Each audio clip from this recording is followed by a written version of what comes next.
जय भीम सर्वांना. जय भीम. जय भीम.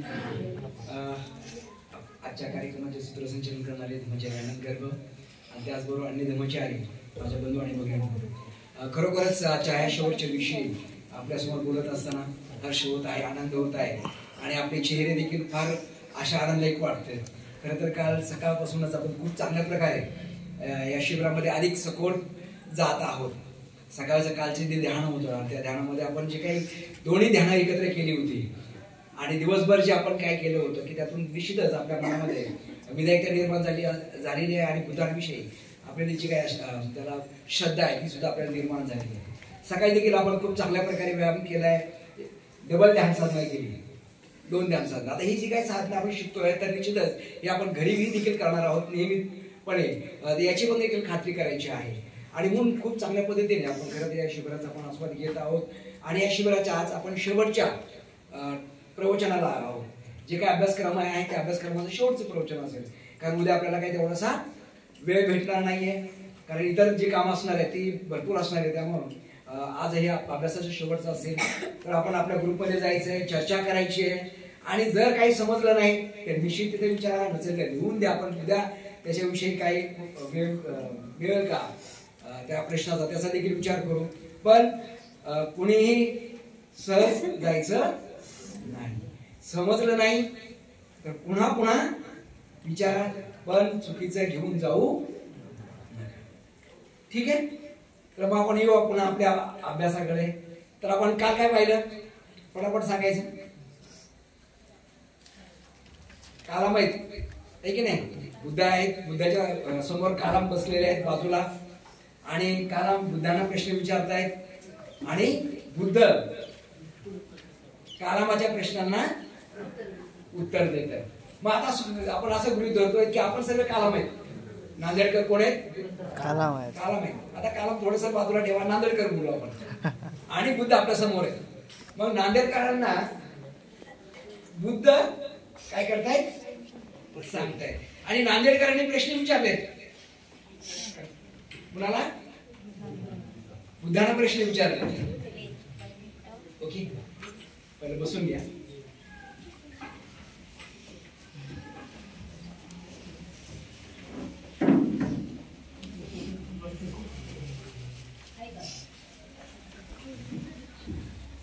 ओके,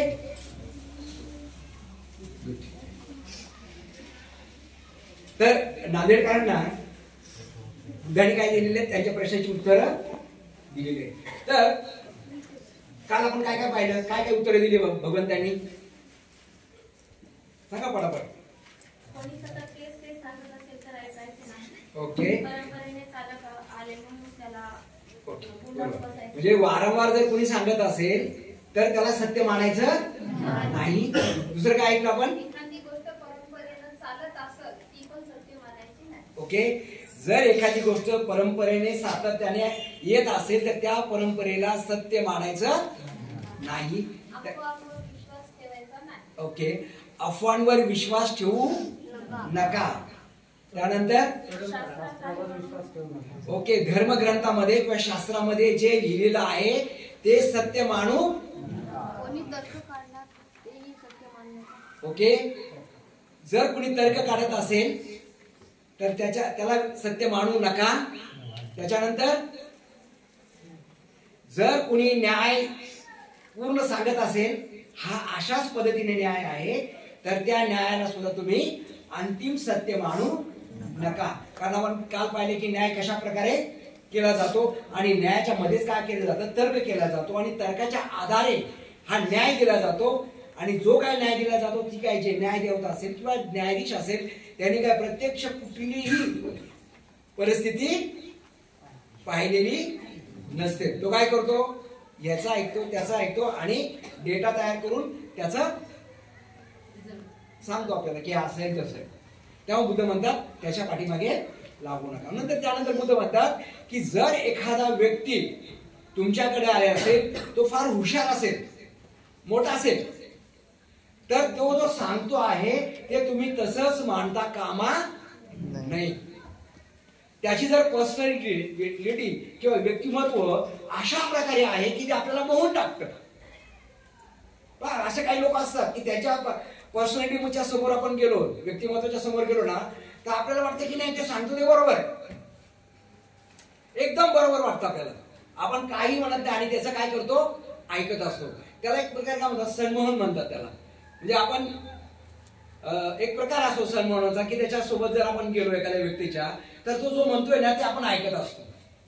कारण त्याचं जे व्यक्तिमत्व आहे, जे संमोहन म्हणजे अशी काही कुठली प्रक्रिया नसते, जादू वगैरे काय नसते, परंतु एखाद्या व्यक्तीचं असं व्यक्तिमत्व असतं की त्या व्यक्तिमत्वाच्या समोर जर आपण गेलो तर तो जो सांगतोय ना ते आपल्याला सत्य वाटतं. हे काय होतं, वारंवार घडतं. आता कालामाच्या बाबतीत घडलं असेल, आपल्याही बाबतीमध्ये तसं घडतं की जर एखादा व्यक्ती, आता जर तुम्ही चॅनल सुरू केला, तर चॅनल सुरू केल्यानंतर एक आस्था नावाचे काय चॅनल आहेत टीव्हीवर, बरोबर, आस्था नावाचे चॅनल असतात. आणि त्या आस्था नावाच्या चॅनल जर आपण सुरू केलं ना, एक दोन लावले की अनेक धर्मपंडित असतात ना, ते काय करतात, आपलं मत सांगत असतात. आणि सन्मान माणूस होता, अरे तू सांगतो ते बरोबर. तर असं एकदा माझ्या बाबतीत घडलं होतं की एक चॅनल पाहत होतो, ते होतं मुस्लिम समाजाचा एक व्यक्ती होता आणि तो एवढा चांगल्या पद्धतीने मुस्लिम धर्म समजून सांगत होता, एवढा चांगल्या पद्धतीने. मला वाटलं किती छान आहे मुस्लिम धर्म, किती चांगल्या गोष्टी आहेत त्याच्यामध्ये. तो सांगत होता की महिलांना जर समतेचं जर वागणूक कोण देत असेल तर मुस्लिम धर्म महिलांना समतेचं वागणूक देतो. आणि तो पटवून द्यायला लागला की कसं, की महिलांना जर दुसरं लग्न करायचं असेल तर मुस्लिम धर्मामध्ये कुठल्या प्रकारची अडचण येत नाही, 3 तलाक केलं जातं, लगेच दुसरं लग्न करायला तयार. म्हणजे एवढी समानता आणि एवढं स्वातंत्र्य दिलं जातं. मी क्षणभर विचार करतो आहे, बरोबर आहे त्याचं, विचार तर बरोबर आहे. आपल्याकडे जर एखादं लग्न तोडायचं असेल तर किती गोंधळ होतो, हे करा ते करा, इकडे उद्योग करा तिकडे करा, तेव्हाच कुठेतरी घटस्फोट होतो आणि लोक असेच सहज राहतात. पण यांच्यामध्ये किती चांगलं आहे, मुस्लिम धर्मामध्ये किती चांगलं आहे की सहज काय होतं, असं होतं. आणि म्हणून महिलांना किती यातना जर होत असतील तर तिला त्या यत्नातून ती कशी दूर जाते, हे क्षणभर मला सुद्धा वाटायला लागलं, हे क्षणभर मला वाटायला लागलं. आणि नंतर विचार केला मी किती त्याच्या शब्दामध्ये वाहत गेलेलो आहे. पण वास्तविक परिस्थिती तशी आहे का, वास्तविक तशी परिस्थिती नाही. जर एखादी पत्नी आपल्याला पटली नाही तर आपण काय करतो, 3 तलाक देतो, सोडून देतो. पण खरंच ती त्या स्थितीमध्ये असते काय, तिला खरंच विभक्त व्हायची गरज असते का, निश्चित विभक्त व्हायची गरज नसते. तिचा विचार केला जात नाही. विचार कोणाचा होतो, पुरुषाचा, फक्त पुरुषाचा विचार केला जातो. म्हणजे त्याचं खरंच समता आहे का. पण जे सांगतो ना तो अशा पद्धतीने सांगतो की समोर त्याला असं वाटतं की अरे हे सत्यच आहे. पूर्ण काय करतो, आपल्या मनामध्ये जातो. आणि मग काय त्यावेळेस काही प्रश्न विचारतात त्याच्यामध्ये आणि त्या प्रश्नांची उत्तर देतो. तर ही जी बाब आहे ना, ही बाब वारंवार आपल्याकडे होत असते. असे व्यक्ती आहेत ना, वारंवार येत असतात. असा चॅनल म्हणा, ते जर ओपन केले तरी आपल्या लक्षात येईल की अशा प्रकारची परिस्थिती बुद्धाच्या काळातही होती आणि आता सुद्धा ती परिस्थिती. जर एखादा रामदेव महाराज असेल, त्यांनी जर आपल्याला सांगितलं योगा किती महत्वाचा आहे, आता योगा किती महत्वाचा आहे हे जरी सांगत असेल, त्याच्या पाठीमागे त्याचा उद्देश किती आहे, मोठा आहे. की जो पुण्यामध्ये तो योगा घ्यायचा तर 500 रुपये तिकीट असायचं पुढे बसण्यासाठी, 5,000 रुपये तिकीट. इकडे आम्हाला कळतं की अरे योगा शिकवतो, योगा शिकवत नाही, योगा आहे मिळतंय, पैसा मात्र त्याच्या पाठीमागे 5,000 एक आणि हजारो लोक तिथे येत आहेत योगा शिकायला. पण आपण काय करतो सहज, आणि ते योगासाठी हजारो लोक आलेले. प्रश्न पडला आहे की योगा आहे, योगा किती चांगल्या प्रकारे शिकू शकतो, काय 5,000 रुपये पर डे द्यायची गरज आहे का. परंतु मनुष्य काय करतोय, सहज संमत होतो आणि त्याच्या पुढे जातो. आणि बुद्ध म्हणतात की असा कुणी जरी असेल तरीही त्याच्या मताशी येऊ नका, अंतिम सत्य आहे असं म्हणू नका. ही एक गोष्ट त्याला 7वी गोष्ट सांगतात. त्याच्यानंतर गोष्ट काय सांगतात, जर एखादा व्यक्ती विशिष्ट मताचा असेल, एक विशिष्ट मत आहे त्याचं, आणि ते जर मत तो वारंवार आपल्यावर लादत असेल, पण त्या काळामध्ये काय होत होतं की प्रत्येक जण एक विशिष्ट मताचा होता. एकाचे काय मत होते की काही लोक अशा मताचे होते की जगामध्ये दुसरा जन्मच नाही, मेल्यानंतर काहीच मिळत नाही, मग आताच आहे सगळं काय. मग काय करा, खा प्या मौज मजा करा. आता पुढं काहीच नाही ना, जे काय ते काय हेच आहे. मग काय करा, मौज मजा करा.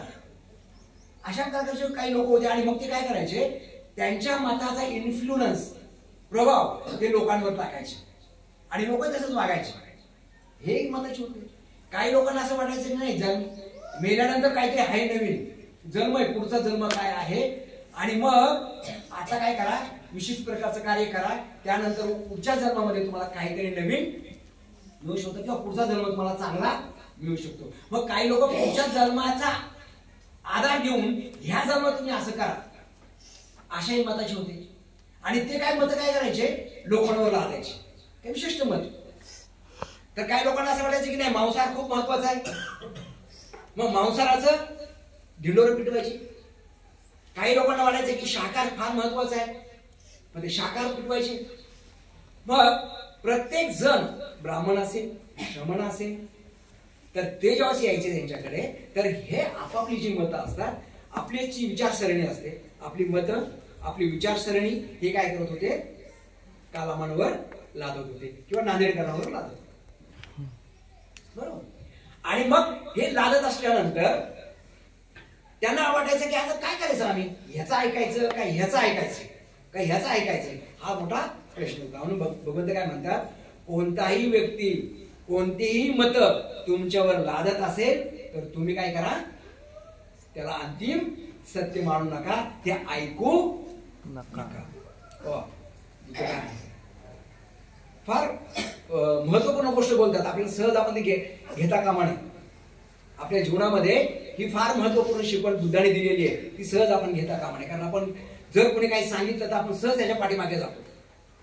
कुणी सांगितलं की महाराज हा खूप चांगला आहे, एक कुठला तरी महाराज असतो, फार प्रतिष्ठित महाराज असतो, कोणी सांगितलं आपण काय करतो, त्या महाराजाकडे लगेच दुसऱ्या दिवशी रवानगी करतो की नाही मी एवढं या दुःखात आहे, मी त्या दुःखातून तुम्हाला दुःखातून बाहेर करतो. ही जनरली असं घडतं. बुद्ध काय म्हणतात, त्याच्या नादी लागू नका, कारण ते अंतिम सत्य मानू नका, ही गोष्ट सांगतात. त्यानंतर बुद्ध म्हणतात, जर एखादा व्यक्ती खूप मोठा आहे, काय फार मोठा व्यक्ती आहे, तो अनेक विषयांमध्ये पारंगत आहे. आता दुसऱ्या भाषेत जर आपण म्हणलं की एखाद्या व्यक्तीला खूप डिग्री आहे, खूप शिक्षण घेतलंय, त्या काळामध्ये अनेक भाषांमध्ये प्रभुत्व असलेले मोठा व्यक्ती. आताच्या काळात जर आपण म्हणलो की ज्याने भाषांवर प्रभुत्व मिळालेलं आहे, असा व्यक्ती जर सांगत असेल तर त्याला काय करा, सत्य मानू नका. बा कधी कधी तुम्ही रजनीशचे प्रवचन जर ऐकले, कधीची भाषण ऐकली, रजनीश ओशो, लोक ऐकतात की नाही मला माहित नाही, पण मी मध्ये ऐकत असतो. सुरुवातीला त्याची खूप प्रवचन ऐकली, भाषण ऐकायची, तर असं वाटायचं आहे हा किती चांगला बोलतोय. त्याची हिंदी जर तुम्ही ऐकली ना, असं वाटतं की ह्यांनी ऐकतच सांगतच राहावं आणि आपण ऐकतच राहावं. त्याचं इंग्रजी ऐका, इंग्रजीचे प्रोनाउन्सिएशन त्याचे ऐका, ते ऐकताना असं वाटतं अरे त्यांनी सांगतच जावं आणि आपण ऐकत जावं, किती सुंदर त्याची इंग्रजी. आणि प्रत्येक विषयावर सांगतो. त्याला बुद्ध सांगा, बुद्धावर सांगतो. येशू ख्रिस्त सांगा, त्याच्यावर सांगतो. मुस्लिमाचा कुठलाही धर्म सांगा, त्याच्यावर सांगतो. पारशी धर्माविषयी बोला, तो सांगतो. मनुष्याने कसं वागायचं ते सांगतो. महिलांनी कसं वागायचं ते सांगतो. कुठलीच गोष्ट अशी नाही की तो सांगत नाही, प्रत्येक गोष्ट आणि एवढ्या सुंदर पद्धतीने सांगतो. आणि जर ऐकणारा म्हणतो अरे काय सांगतोय. आणि सुरुवातीच्या काळात जेव्हा मी त्याचे प्रवचन ऐकत होतो, तर मी म्हणतो माझी अवस्था कशी सांगतो, किती चांगला सांगतोय. पण नंतर वाटायला लागले की बुद्धाविषयी काहीतरी वेगळं सांगायला लागलं. जो बुद्धाचा विषय जेव्हा आम्ही सखोल चिंतन करू लागलो, बुद्ध समजून घेण्याचा प्रयत्न केलो, तेव्हा लक्षात आलं की अरे याला बुद्धही नीट समजत नाही. ह्याला ज्या पद्धतीने बुद्ध त्याला समजले त्या पद्धतीने तो बुद्ध आपल्याला सांगतोय आणि प्रत्येक गोष्टीवर तो सांगतोय. आणि त्याचं राहणीमान जर पाहिलं तर असं म्हटलं जातंय की आता ऑडी समजा गाडी आहे, सर्वात महागडी गाडी कोणती आहे?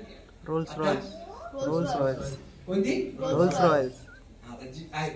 असं म्हटलं जातंय की त्यावेळेस ज्या सर्वात मोठ्या गाड्या होत्या त्या गाड्या एखाद्या कंपनीच्या मालकाच्या गॅरेज मध्ये नव्हत्या किंवा शोरूम मध्ये नव्हत्या, तेवढ्या गाड्या त्याच्या एकट्याकडे होत्या. कोणाकडे? ओशोकडे. एवढा गाड्या एकटा वापरत होता. आणि ज्या गाडीचा मालक होता, ज्यांनी गाडी निर्माण केली, तोच आला एकदा बघायला की माझ्या गाड्या कुठे. तो सगळ्या गाड्या त्या ओशोच्या आश्रमात बोर्डांमध्ये एवढ्या गाड्या तो वापरत होता.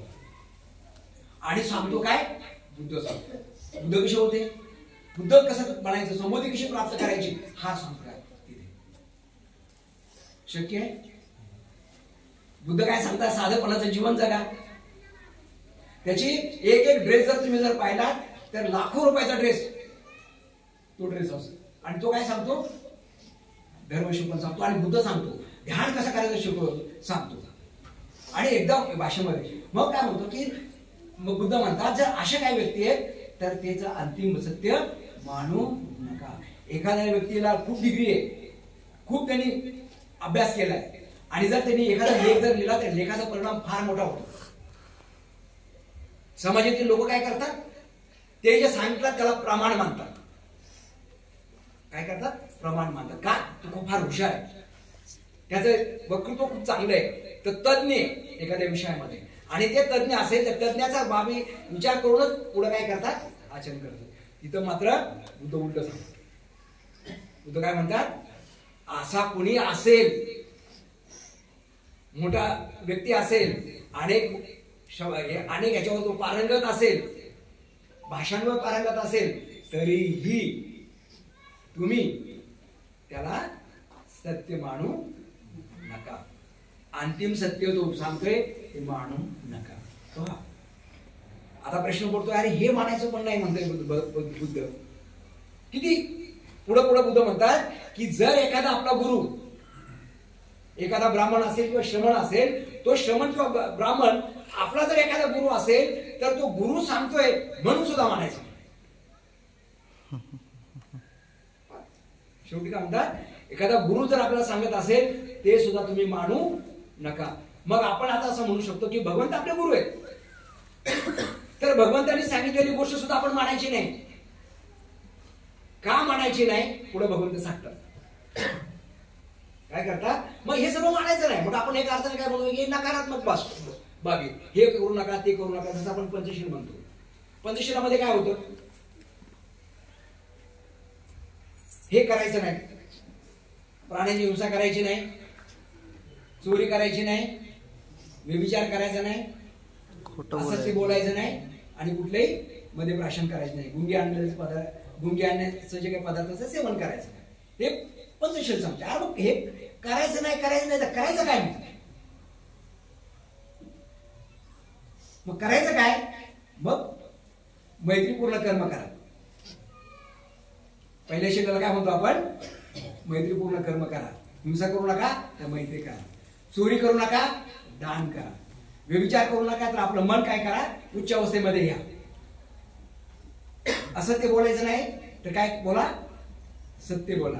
गुंगी आणलेले पदार्थ सेवन करायचे नाही, जेणेकरून आपल्याला गुंगी येऊ शकते. तर काय करा? तुम्ही आपलं जे मन आहे ना ते अधिक प्रकाशित ठेवा. ही गोष्ट बुद्ध सांगतात. म्हणजे करायचं नाही तर मग काय करा? हे करा. आणि मग इथं पण बुद्ध म्हणतात ह्या 10 गोष्टी सांगतात, हे तुम्ही काय करा? करू नका, याच्यावर विश्वास ठेवू नका, अंतिम सत्य मानू नका. मग आता सत्य काय करतात बुद्ध म्हणतात? पुढं बुद्ध फार सुंदर पद्धतीने सांगतात. मग तुम्ही काय करा? हे काळामो ते म्हणतात की जर तुम्हाला हे 10 पैकी लोक जर असतील, ते काही जर सांगत असतील तर त्याचा निश्चित विचार करा. पण पुढे बुद्ध म्हणतात की जर एखाद्या व्यक्तीला जी शिकवण आहे, ही जी शिकवण जी असते ती आचरण करण्याची शिकवण असते. शिकवण जी असते ती कशासाठी असते? आचरण करण्यासाठी असते. आणि ती जी शिकवण असते ती शिकवण आपण काय केली पाहिजे? समजून घेतली पाहिजे. आणि ज्यावेळेस आपण ती शिकवण समजून घेतो त्यावेळेस काय होतं? आपलं जे चित्त होतं ते परिशुद्ध होण्यासाठी तयार होतं. आणि म्हणतात हे कालामो, जर एखादी कृती, एखादी गोष्ट अकुशल असेल आणि ही अकुशल गोष्टी एखादा शहाणा माणूस, काय म्हणतात? एखादा शहाणा माणसाने त्याची जर निंदा केली असेल तर तुम्ही काय समजा? ही अकुशल आहे. काय म्हणतात? ती गोष्ट. त्यानंतर म्हणतात की जर एखादी गोष्ट कुशल असेल त्याचा परिणाम जर चांगला असेल आणि जर एखादा शहाणा माणूस त्याची जर प्रशंसा करत असेल तर तुम्ही काय करा, ती सत्य माना. आणि पुढे तिसरे वाक्यबद्ध म्हणतात की तुमचा अनुभव काय म्हणतोय त्याच्यावर तुम्ही काय केलं पाहिजे, लक्ष ठेवलं पाहिजे. आता पहिले दोन काय गोष्ट म्हणतात की जी एखादी कृती करत असताना ती जर समजा अकुशल असेल, त्याचा परिणाम जर आपल्याला दुःखदायक होत असेल आणि एखादा शहाणा माणूस जर आपल्याला सांगतोय की हे अकुशल आहे आणि आपलाही अनुभव जर तसा असतो तर समजा की अकुशल आहे. दुसरं काय म्हणतात, जर एखादी कृती जर आपण करत असतो ना, जर त्याचा परिणाम जर आपल्याला चांगला होत असेल, सुखदायक परिणाम जर होत असेल आणि जर शहाणा माणूस जर सांगत असेल हे सुखदाय आहे तर आपण ते माना. आता शहाणा माणूसचा अर्थ काय होतो, असा माणूस की जो काय करतोय, आचरण करतोय. पण शहाणा माणूस कोणीही असं म्हणत नाही की तुम्ही हे करा आणि ते करा. शहाणा माणूस असं कुणीही सांगत नसतो.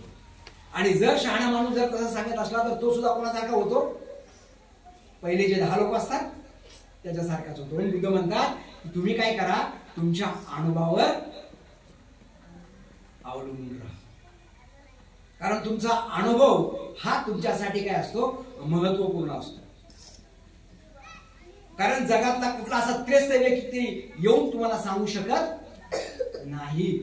आणि बुद्ध सुद्धा सांगत नाही. म्हणतात की जर शंका निर्माण झाली तर तुमचा अनुभव काय सांगतोय, आणि जर तुमचा अनुभव जर सांगत असेल तर ही जर कृती केली असेल ती त्याचा परिणाम जर वाईट होत असेल तर समजा ते वाईट आहे.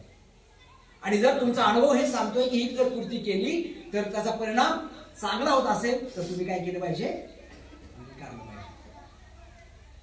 रेडीमेड उत्तर देत नाही. बुद्ध रेडीमेड उत्तर देत नाही. असं करा तसं करा उत्तर देत नाही. बुद्ध काय करतात, तो प्रश्न कोणावर टाकतात, आपल्यावर टाकतात. कारण प्रत्येकाला एक विशिष्ट अनुभव असतो. त्या अनुभवावर आपण जीवन जगत असतो. आता जर समजा एखाद्याला म्हटलं की साखर गोड आहे, एखाद्याला साखर गोड लागेल, पण सगळ्यांना साखर गोड लागेल असं नाही. एखाद्याचा अनुभव विशिष्ट परिस्थितीमध्ये असा असेल, त्याचा अर्थ असा नाही की प्रत्येकाचा अनुभव तसाच असेल. शक्य नाही. मग आपला अनुभव कसा आहे त्याच्यावर तुम्ही काय केलं पाहिजे, लक्ष ठेवलं पाहिजे. त्या अनुभवावर तुम्ही गेलं पाहिजे, पाठीमागे गेलं पाहिजे. तुमचा अनुभव काय सांगतोय आणि अनुभवाच्या आधारे तुम्ही काय केलं पाहिजे, आपलं जीवन जगलं पाहिजे. आणि अनुभव कसा आहे, जर एखाद्या गोष्टीचं आचरण केल्यानंतर जर तो आपल्याला त्रास होत असेल, दुःख होत असेल, मैत्रीपूर्ण जीवन जगत नसू आपण, होत नसेल तर काय करायचं, तो काय सोडून द्यायचं. आपला अनुभव. आणि जर आपला अनुभव असा आहे की एखादी जर कृती केली तर त्या कृती केल्याचा जर परिणाम आपल्याला जर चांगला होत असेल, विधायक होत असेल तर आपण काय केलं पाहिजे, हे स्वीकारलं पाहिजे. आपला अनुभव फार महत्वाचा आहे. तर आपण एवढं जीवन जगत असताना आपल्याला काय होतं की अनेक अनुभव आलेले असतात. प्रत्येक गोष्टीचा आपल्याला अनुभव असतो. तर आणि त्या गोष्टीच्या अनुभवावर आपण काय केलं असतं, जीवन जगत असतो. आणि मग बुद्ध म्हणतात की तुम्ही अनुभवावर गेलं पाहिजे. हे फार महत्वपूर्ण गोष्ट सांगतात. आणि म्हणतात की जर आपण असं जर केलं तर आर्य श्रावक आपण बनू शकतो. आर्य श्रावक म्हणजे उच्च असलेला व्यक्ती बनू शकतो. आणि जर उच्च असलेला व्यक्ती आर्य श्रावक जर आपल्याला बनायचं असेल आणि जर आपण बनलो तर आपल्याला 4 गोष्टी प्राप्त होतात. 4 गोष्टीचं आश्वासन आपण करतो. गोष्टी आपल्याला मिळणारच. काय केलं पाहिजे, पहिली गोष्ट, जर एखादी गोष्ट आचरण करायचं असेल तर त्याचा जर परिणाम जर आपल्याला वाईट होत असेल तर सोडून द्यायचा, कारण आपला अनुभव ते सांगतो. जर एखादी गोष्टीचं आचरण करायचं असेल करताना जर ती गोष्ट आपल्याला परिणाम चांगला झाला, दुःख झालं, चांगलं जर झालं तर आपण ते आचरण केलं पाहिजे. हा आपला अनुभव काय सांगतोय, हे सांगतोय. आणि सोबतच जो शहाणा माणूस हे सुद्धा सांगतोय. शहाणा म्हणजे कोण, जो चांगला व्यक्ती आहे तो सांगतोय आर्य श्रावक. आणि तो काय करतोय, आपल्याला उपदेश देत नाही पण त्याचा अनुभव सांगतोय. आणि आपला अनुभव सुद्धा तशाच प्रकारचा असेल तर आपण काय केलं पाहिजे, त्या गोष्टी ऐकल्या पाहिजे. आणि असं केलं तर काय होतं, आपण आर्य श्रावक बनतो. आणि मग जेव्हा आर्य श्रावक बनतो तेव्हा बुद्ध म्हणतात की 4 महत्वपूर्ण बाबी बुद्ध सांगतात की त्याचा परिणाम कर्माचा कसा होतो ते सांगतात. पहिलं म्हणतात की जर समजा जे कोणी श्रमण आणि ब्राह्मण असं सांगतोय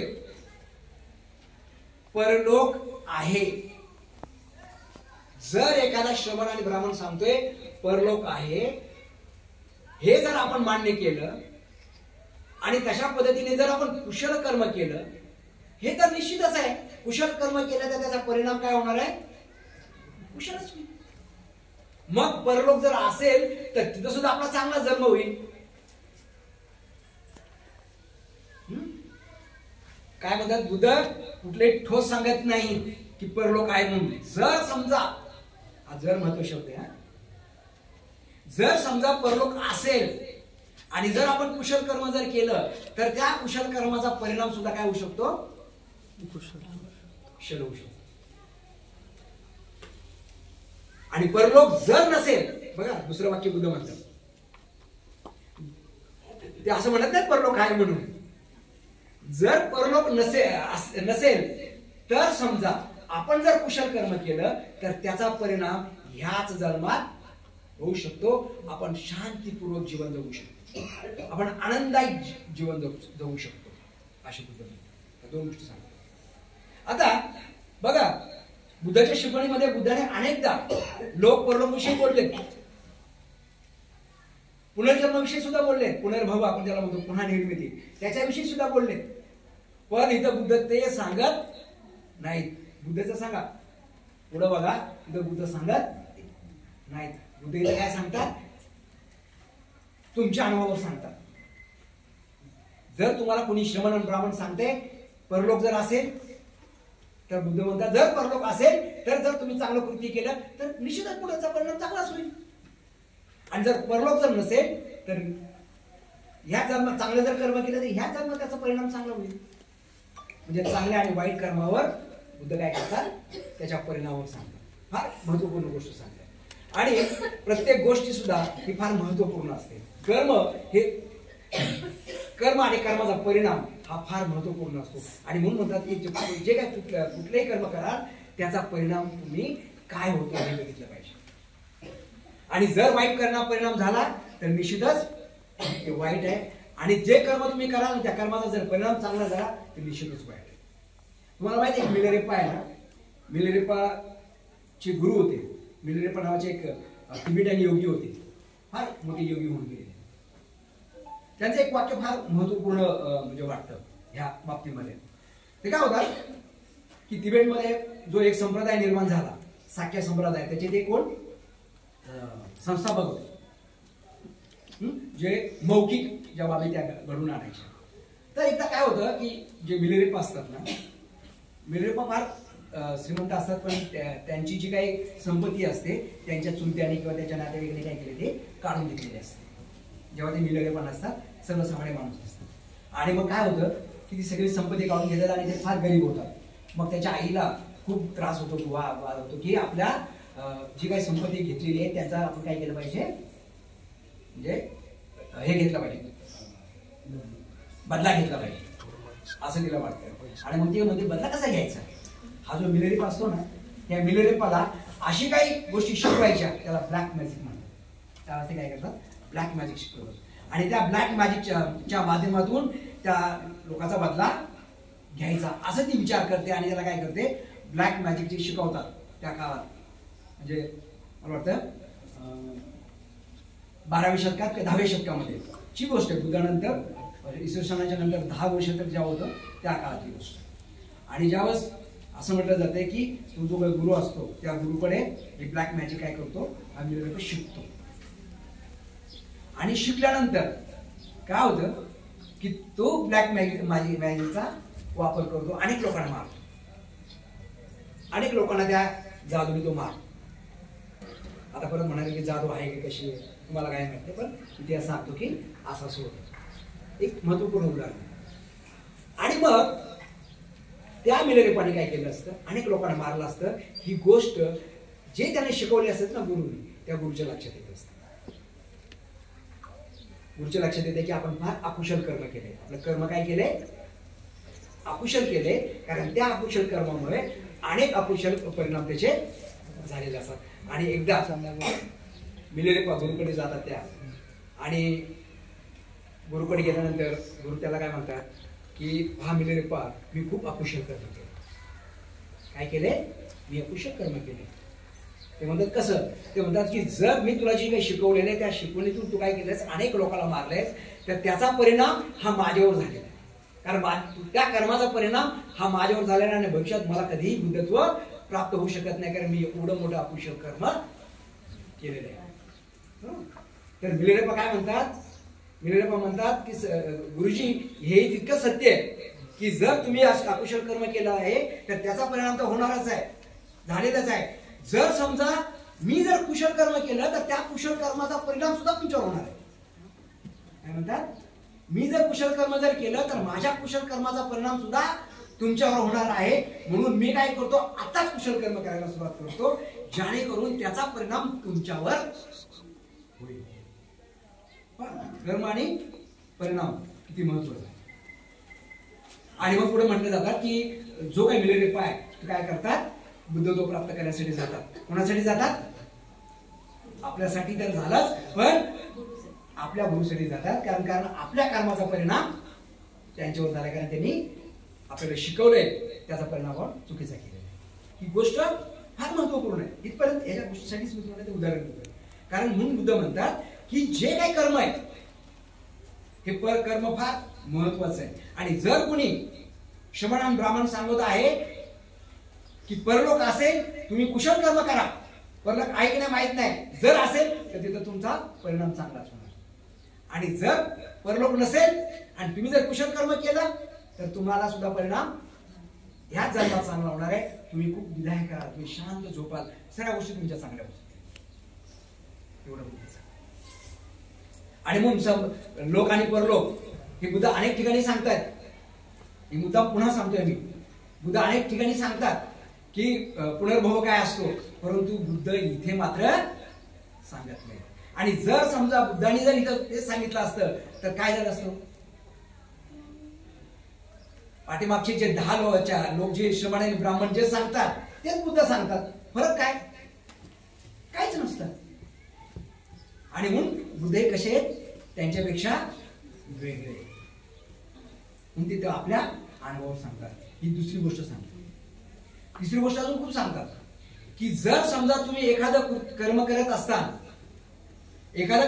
असताना तुमच्याकडून जर एखादी गोष्ट वाईट घडली तर त्याचा तुम्ही वाईट मानू नका. तिसरी गोष्ट सांगतात, फार महत्वपूर्ण सांगतात. एखादी कृती करत असताना, जर वाईट कर्म करत असताना, चांगलं कर्म करत असताना जर एखादा वाईट गोष्ट घडली किंवा पाप घडलं तर ते तुम्ही वाईट मानू नका. कारण जर एखादं कर्म करत असतो तर त्या कर्म करताना जो काय आपला उद्देश असतो हा फार महत्वपूर्ण असतो. आपला हेतू, एखादं कर्म करत असताना हेतू जर चुकीचा असेल आणि त्या चुकीच्या हेतूने जर आपण एखादं कर्म करत असू तर त्याचा परिणाम काय होणार आहे? वाईटच होतो. पण आपण जर एखादं कुशल कर्म करत असतो, पण कुशल कर्म करत असताना सुद्धा एखादी वाईट गोष्ट घडत असेल तर वाईट म्हणू नका, कारण त्याचा उद्देश तुम्ही करत असताना तो तुमचा कुठला उद्देश आहे? चांगला उद्देश आहे. आता उदाहरणार्थ समजा आपण गाडी चालवतो, आपला फार चांगला उद्देश आहे, कुठलाही कुणालाही वाईट त्रास द्यायचा नाही, पण अचानक धडक झाली आणि कुणाला विजा झाली. हेतू आपला होता काय? त्याला पाडायचा किंवा त्रास द्यायचा, कुठला हेतू? हेतू फार महत्वाचा आहे. पण जर आपल्याला माहिती आहे आता ह्याला उडवायचंच आहे, पण दाखवायचं की मी गाडी चालवतोय आणि माझ्याकडून तशा प्रकारची घटना घडली नाही, पण जाऊन देतो धडक, हे कर्म कसं झालंय? हेतू किती आहे? वाईट. म्हणून म्हणतात की जे काय कर्म केलं जातं त्याचा हेतू तुम्ही तपासला पाहिजे. आता उदाहरण अजून बघूया. समजा एखादा व्यक्ती आहे, चोरी करायची संधी भेटली, चोरी करायची संधी भेटली एखाद्या व्यक्तीला, भेटती बरं का बऱ्याचदा, भेटत नाही असं नाही, चोरी करायची संधी भेटली तर एखादा व्यक्ती काय करेल? चोरी करणार नाही, चोरी करणार नकोच म्हणणार. पण एखादा व्यक्ती काय म्हणेल, असं म्हणेल कुणी बघल का, कोण आहे का, इकडं कोण आहे का, अरे आहे माणसं, त्यामुळे तो काय करेल, चोरी करणार नाही. पण कुणीच नसल्यावर, कुणीच नसलं तर काय करेल, चोरी करेल. आणि तिसरा व्यक्ती आहे ते चोरी करण्याची वाटच बघतोय, भेटलं तर कसं काय घेऊन जायचं हा विचारच करतोय. बरं, 3 माणसं आहेत. एक माणूस काय करतोय, जरी परिस्थिती आली तरी तो चोरी करत, त्याच्या मनातच ते विचार येणार नाही की आपण काहीतरी चोरी केली पाहिजे किंवा इतरांचं आहे दिलं नाही ते आपण घ्यावं, हे त्याला वाटणारच नाही.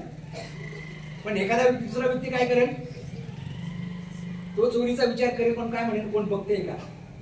ह्याचा अर्थ काय, त्याचा उद्देश काय, चोरीचा आहे. पण परिस्थिती निर्माण झाली, आणि जर परिस्थिती निर्माण झाली तिथं कुणीच नसेल तर काय करेल, आणि तिसऱ्या व्यक्ती तर चोरी करायला तयारच आहे, भेटलं तर चोरीच करणार. मग जे काही कर्म केलं जातं त्या कर्माच्या पाठीमागे जो उद्देश आहे तो फार महत्वपूर्ण. आणि जर एखाद्या चांगल्या उद्देशाने जर कर्म केलं तर त्याचा परिणाम चांगला होतो. मग बुद्ध म्हणतात, जर आपण म्हणूयात हे 3 माणसापैकी सर्वश्रेष्ठ माणूस कोण, कोणता, अपेक्षा नाही चोरी करायची तो म्हणजे पहिला, दुसरा, तिसरा, पहिला का, म्हणजे पहिला माणूस काय असतो, हा सर्वश्रेष्ठ माणूस आहे. तिसरा माणूस कसा आहे,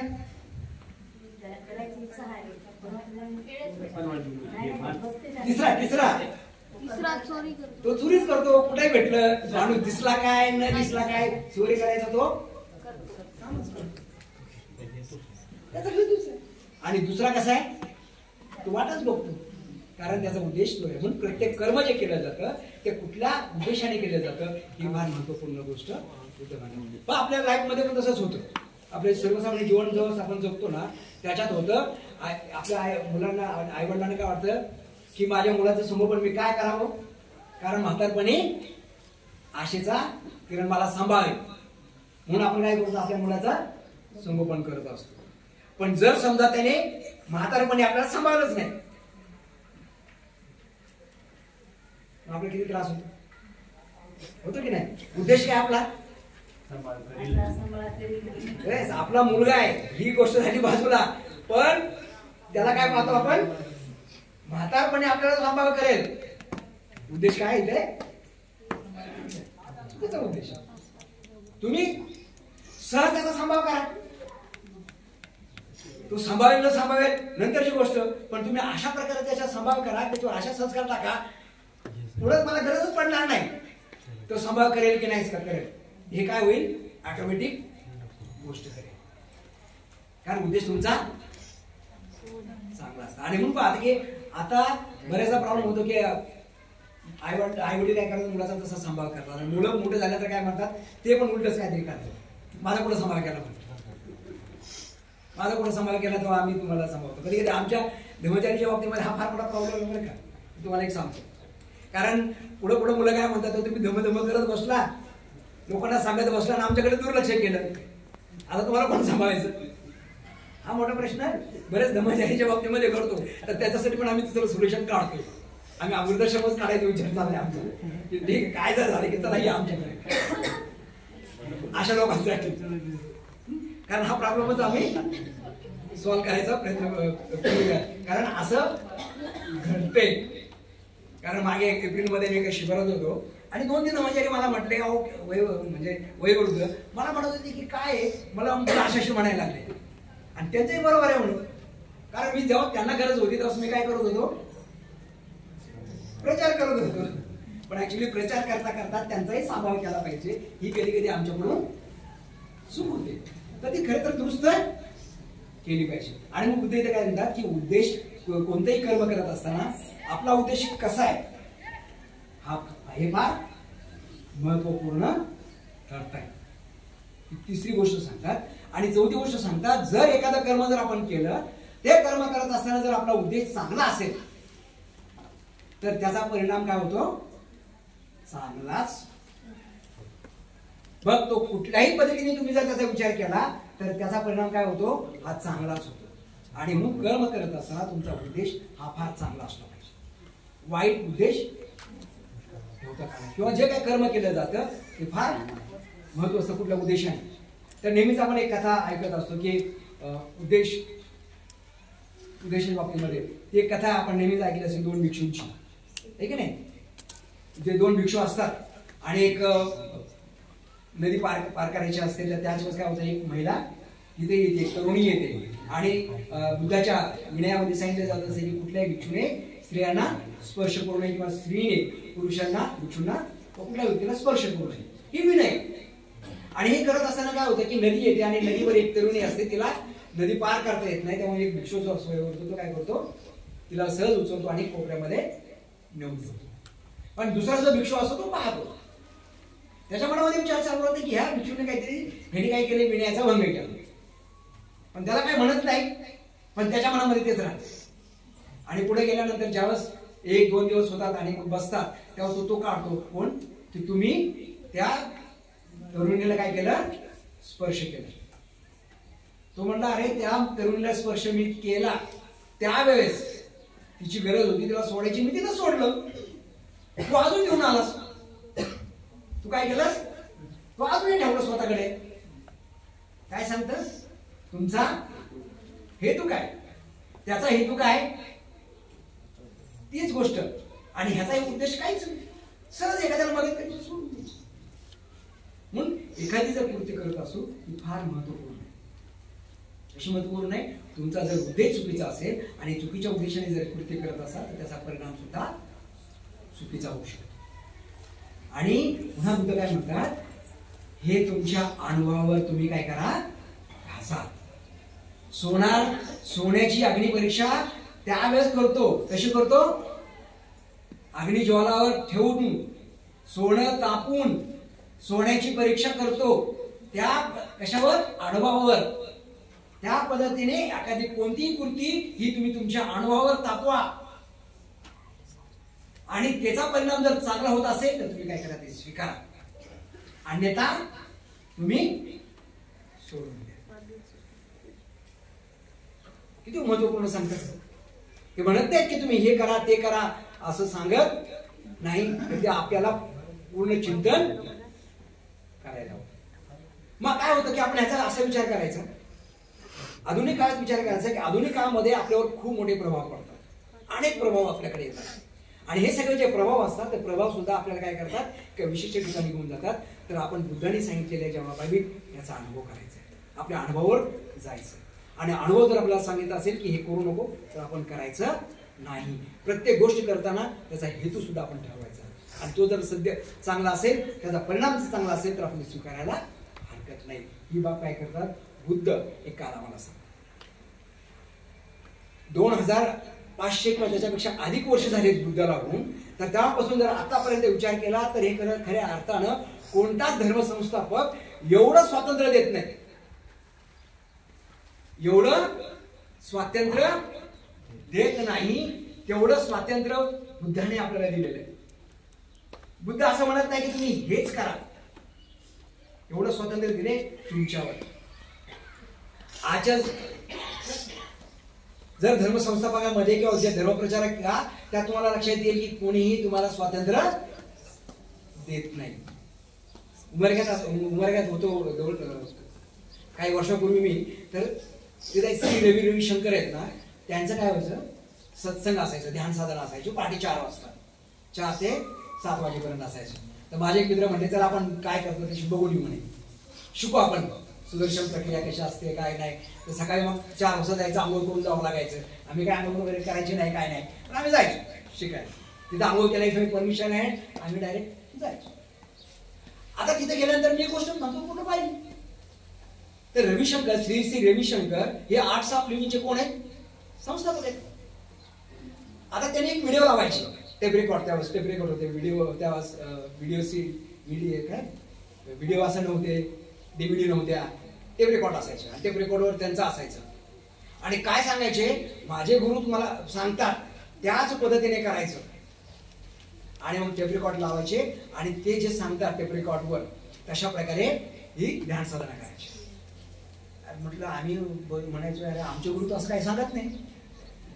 समजा म्हणते कधी म्हटलं नाही की मी सांगतोय ते प्रवचन टेप रेकॉर्डला लाव. म्हणते कधी म्हणले नाही. म्हणते सांगतात की आता हे प्रवचन आहे, प्रवचनाचं सेमिनार आहे. बंदेने सेमिनार घेतलेत वेगवेगळ्या प्रकारे आणि त्यांनी तत्व स्पष्ट केलेली आहेत. हे सुद्धा बंदेने सांगितलेलं आहे. मी जे समाज सांगतोय हे बंदेने त्या सेमिनार मध्ये स्पष्ट केलेले आहेत.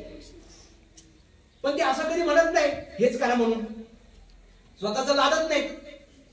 पण आधुनिक काळातले जे काही स्वतःला गुरु म्हणतात, धर्मोपदेशक करतात, ते आपल्यावर काय करतात, लादतात. आणि म्हणून ती जी लादणारी गोष्ट असते त्याचा आपण विचार केला पाहिजे आणि बुद्ध जे सांगतात त्याचा आपण काय केलं पाहिजे, स्वीकार केला पाहिजे. मग बुद्धाने काय सांगितलं आणि आपण उजवणी घेऊन आता थांबूया आणि आपल्या गटामध्ये चर्चा करू. बुद्धाने काय सांगितलं सांगा शेवटी.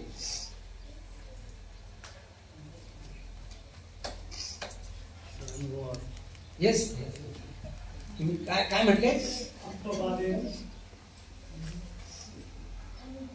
येस, अनुभव तुम्ही त्यानंतर बरोबर. येस, बऱ्याचशा बाबी आपण काय करू, आपल्या गटामध्ये चर्चा करू. जे काय आपल्या गटातले लीडर आहेत ते आपल्याला अजून याच्याविषयी समजून सांगू शकतात. आणि जर काही प्रश्न असतील तर तुम्ही त्याला विचारा. आणि जर समजा काही प्रश्न जर शिल्लक असतील तर आपण उद्या बघू शकतो. तर मी आपल्या सर्वांचं मनपूर्वक आभार व्यक्त करतो की आपण ह्या 3 दिवसामध्ये कालाम सूत्र फार मोठं सूत्र आहे, पण 3 दिवसामध्ये आपल्याला आवश्यक आहे त्यात आपण बसवलेलं आहे ना. आपण त्याचा फार गंभीरपणे विचार केला आहे, ऐकत आहात आणि मला या ठिकाणी बोलण्याची संधी दिली, बोलवलं. माझे मित्र आनंद गर्भ यांनी बोलवलं, त्यांच्या केंद्रातील लोकांनी बोलवलं, तर मी त्यांचा देखील मनपूर्वक आभार व्यक्त करतो आणि आपलं देखील आभार व्यक्त करतो की आपण हे 3 दिवसात हे ऐकलेलं आहात आणि समजून घेण्याचा प्रयत्न करत. आपलं मनपूर्वक सर्वांचा आभार आणि या ठिकाणी थांबतो. धन्यवाद. गटामध्ये